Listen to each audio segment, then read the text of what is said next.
অনেক দিন আগেকার কথা। একটি ঘন জঙ্গলের ধারে এক ছোট্ট গ্রাম ছিল।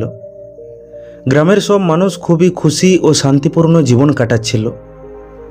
গ্রামটির মাঝখানে একটি সুন্দর মন্দির ছিল, যেই মন্দিরটি গ্রামের সবাই মিলে তৈরি করেছিল। মন্দিরের দরজায় একটি বড় ঘণ্টা বাঁধা ছিল, যেটি পুজোর সময় বাজানো হতো।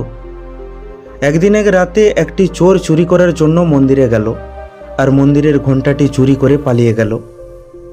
অন্ধকার জঙ্গলে দৌড়ানোর সময় ঘণ্টাটি জোরে জোরে বাজতে লাগলো।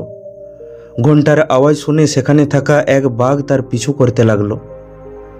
দৌড়াতে দৌড়াতে চোরটি ক্লান্ত হয়ে পড়ল, তাই সে একটি গাছের নিচে বসে বসে বিশ্রাম করতে লাগলো।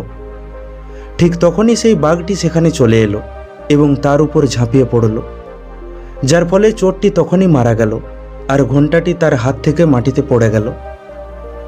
পরের দিন সকালবেলায় সেখান দিয়ে কিছু বাঁদর পেরিয়ে যাচ্ছিল। তখনই তাদের নজর মাটিতে পড়ে থাকা সেই ঘণ্টার ওপর পড়ল। তারা ঘণ্টাটি নিয়ে খেলতে শুরু করলো। যখন একটি বাঁদর ঘণ্টাটি তুলে বাজাতে লাগলো, তখন বাকি সব বাঁদর সেই শব্দের মজা নিতে লাগলো।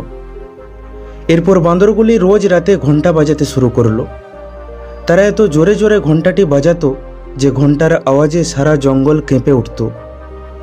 গ্রামবাসীরাও সেই আওয়াজ শুনে ভয় পেয়ে গেল। তারা বুঝতে পারছিল না যে এত রাতে জঙ্গলে কে ঘণ্টা বাজাচ্ছে। ধীরে ধীরে এই ভয় বাড়তে লাগলো, আর মানুষের মধ্যে একটা গুজব ছড়িয়ে পড়ল যে জঙ্গলে নিশ্চয়ই কোনো ভূত আছে, যে রোজ রাতে ঘণ্টা বাজাতে থাকে। এই রহস্যের সমাধান করার জন্য গ্রামের একটা ছেলে জঙ্গলে গেল। যখন সেই ছেলেটি জঙ্গলের ভিতরে পৌঁছালো, তখন সে সেখানে পড়ে থাকা চোরটির কঙ্কাল দেখতে পেল। কঙ্কালটি দেখেই ছেলেটি ভয়ে সেখান থেকে গ্রামে ফিরে এলো, আর গ্রামের লোককে বলল, তোমরা ঠিকই বলেছ, জঙ্গলে সত্যিই কোনো ভূত আছে, যে মানুষকে মেরে ঘণ্টা বাজাতে থাকে। কারণ আমি জঙ্গলের মধ্যে মানুষের কঙ্কাল পড়ে থাকতে দেখেছি। এটা শুনে গ্রামবাসীরা আরও ভয় পেয়ে গেল। সত্যিটাকে না জেনেই তারা এটা স্বীকার করে নিল যে জঙ্গলে নিশ্চয়ই কোনো ভূত আছে। এই ঘটনায় সবাই এত ভয় পেয়ে গেল যে ধীরে ধীরে গ্রামের মানুষ গ্রাম থেকে পালাতে লাগলো। খবরটা যখন রাজার কানে পৌঁছালো, তখন রাজাও খুব চিন্তায় পড়ে গেল। অবশেষে রাজা ঘোষণা করল যে এই ভূতকে তাড়াতে পারবে তাকে প্রচুর স্বর্ণমুদ্রা পুরস্কার দেয়া হবে। সেই গ্রামে এক বৃদ্ধা মহিলা থাকত। যখনই সে রাজার এই ঘোষণা শুনল, তখনই সে ভাবল, যদি এই পুরস্কারটা আমি পেয়ে যাই, তাহলে আমার বৃদ্ধ অবস্থা আরাম করে কেটে যাবে। ভূতের কথা ভেবে প্রথমে সেও ভয় পেয়ে গিয়েছিল, কিন্তু তারপর সে ভাবল, এই ঘণ্টা বাজানোর পিছনে নিশ্চয়ই কোনো না কোনো কারণ আছে। তাই একবার নিজে সেখানে গিয়ে দেখতে হবে যে ব্যাপারটা কি। তারপর সেই রাতে বৃদ্ধা একাই সাহস করে জঙ্গলে গেল, আর লুকিয়ে লুকিয়ে দেখতে লাগলো।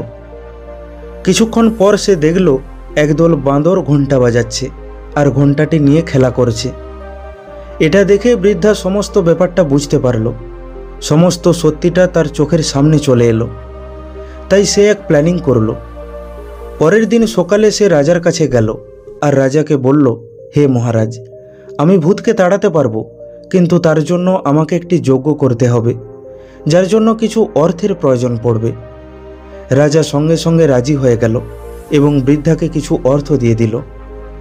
বৃদ্ধা সেই অর্থ দিয়ে বাদাম, ছোলা এবং কিছু ফল কিনল। তারপর বৃদ্ধা মহিলাটি সেই সব নিয়ে জঙ্গলে গেল এবং সমস্ত খাবারকে একটি গাছের নিচে রেখে দিল। তারপর নিজে গাছের আড়ালে লুকিয়ে পড়ল এবং লুকিয়ে লুকিয়ে অপেক্ষা করতে লাগলো। কিছুক্ষণের মধ্যেই বাঁদরগুলি খাবার দেখতে পেয়ে সেখানে চলে এলো এবং খুশি ও আনন্দের সাথে খাবার খেতে লাগলো। এদিকে ঘণ্টাটি ওখানেই পড়ে রইল। এরপর বৃদ্ধা মহিলাটি সুযোগ বুঝে ঘণ্টাটি সেখান থেকে নিয়ে চুপচাপ গ্রামে ফিরে এলো।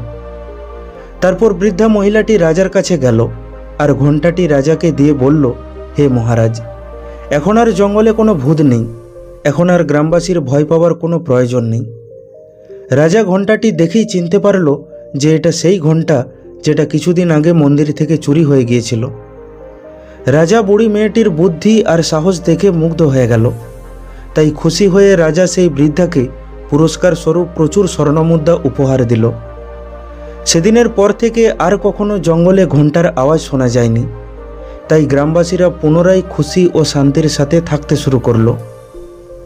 বন্ধু, আমরা যদি মনোযোগ সহকারে দেখি তাহলে আমরা দেখতে পাবো যে এই কাহিনীটি আমাদের খুবই গুরুত্বপূর্ণ 3টি শিক্ষা দিয়ে যায়।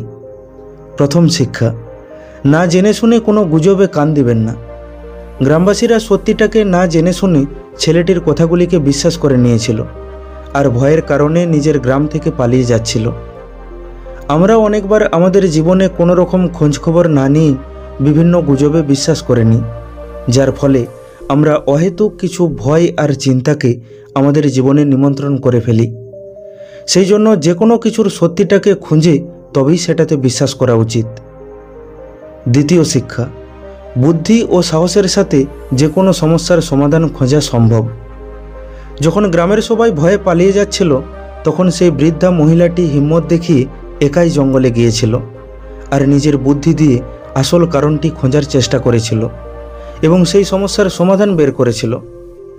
আমাদের জীবনেও যখন সমস্যা আসে তখন আমরা যদি ভয়ে ঘাবড়ে যাই তাহলে সমস্যা আরও বড় মনে হয়, কিন্তু আমরা যদি তখন শান্ত হয়ে বুদ্ধির সাথে ভাবনা চিন্তা করি তাহলে যে কোনো সমস্যার সমাধান বের করা সম্ভব। তৃতীয় শিক্ষা, আমাদের ভয় বেশিরভাগ সময় আমাদের কল্পনার মধ্যে থাকে। গল্পতে গ্রামবাসীরা এমন একটি ভূতের ভয় পাচ্ছিল যেটা কখনো ছিলই না, যেটা তাদের কল্পনা ছিল মাত্র। যখন বৃদ্ধা মহিলাটি সত্যের মুখোমুখি হলো তখন সে দেখতে পেল যে ভয় পাওয়ার কোনো কারণই নেই। এর থেকে একটা কথা বোঝা যায় যে আমরা সাধারণত যেসব জিনিসে ভয় পাই সেগুলো আসলে বাস্তবে থাকেই না। যতক্ষণ আমরা সেগুলোর থেকে পালিয়ে বেড়াবো ততক্ষণ সেগুলো আমাদের ভয় দেখাতে থাকবে, কিন্তু আমরা যদি সাহস করে একবার সেগুলোর মুখোমুখি হই তাহলে আমরা বুঝতে পারবো যে ভয় কেবল আমাদের কল্পনা ছিল। সবার শেষে এই কাহিনীটি আমাদের এটা শেখায় যে সত্যিটাকে সর্বদা নিজে খোঁজার চেষ্টা করা উচিত। এছাড়া কোনো গুজবে কান দেবেন না আর সমস্যা দেখে ভয়ে পালাবেন না। তার বদলে সমস্যার মুখোমুখি হয়ে সমস্যাটাকে সারা জীবনের মতো শেষ করে দিন, তার সমাধান বের করুন। আমরা যদি শান্ত হয়ে বুদ্ধির সাথে সমস্যাগুলির মুখোমুখি করি তাহলে কোনো সমস্যাই আমাদের হারাতে পারবে না।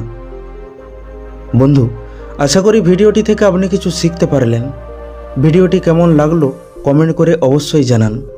ভালো লাগলে লাইক করে দিন আর আপনজনের সাথে শেয়ার করে নিন।